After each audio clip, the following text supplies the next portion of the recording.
టిప్పు సుల్తాన్ జయంతిని పురస్కరించుకుని Tipu Sultan social service వారి ఆధ్వర్యంలో సంగారెడ్డి పట్టణంలోని జిల్లా మైనార్టీల సంక్షేమాధికారి కార్యాలయంలో సమావేశం నిర్వహించారు. ఈ కార్యక్రమంలో అన్వర్, కూనవేణు సోషల్ సర్వీస్ నాయకులు పాల్గొన్నారు. అనంతరం పిల్లలకు ఫ్రిడ్జ్ బహుమతిగా అందజేశారు. అనే ఒక పండిత్ ఇతని ఇస్లాం గురించి మౌలానా అతుల్ సమాచారం ఇచ్చేటోడు. ఈ కార్యక్రమాన్ని నిర్వహిస్తున్నటువంటి మాకు ఇప్పుడు కూడా వెన్నంటే సహకారాలు అందిస్తున్నటువంటి అన్వర్ భాయ్ గారికి మీ అందరికీ తెలియజేసుకుంటాం.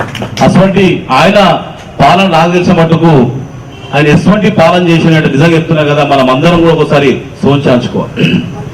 एक बार याद कर लेना, उसी दिन में हर एक आदमी कोई तो गलती करे तो भी वो लोग जाके उन लोग क्या करते हैं, उसमें जेल में गिल में रखो, एक चार्ट लगाओ बोल के उसी दिन में उन लोग एक नया इतिहास बनाया. बात है कि हिंदुस्तानी मुसलमान होने के नाते टिपू सुल्तान रहमतुल्लाह अलैह का नाम हम सर उठा कर ले सकते हैं इस देश में कि पहले फ्रीडम फाइटर होने की हैसियत से उन्होंने अंग्रेजों को जो नाक तले चने चबाए थे सारी दुनिया जानती है.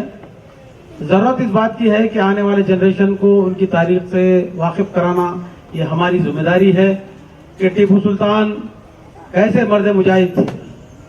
आज उनके बारे में कहा जाता है कि वो फिरका परस्त थे, उन्होंने ब्राह्मणों का कत्लेआम किया. अगर वो ब्राह्मणों का कत्लेआम करते तो जैसा कि सदर साहब ने बताया कि पूर्णिया पंडित उनके वजीर आला थे. जब उनके वजीर आला उनके पंडित होते हैं तो भला वो कैसे ब्राह्मणों का कत्लेआम करते.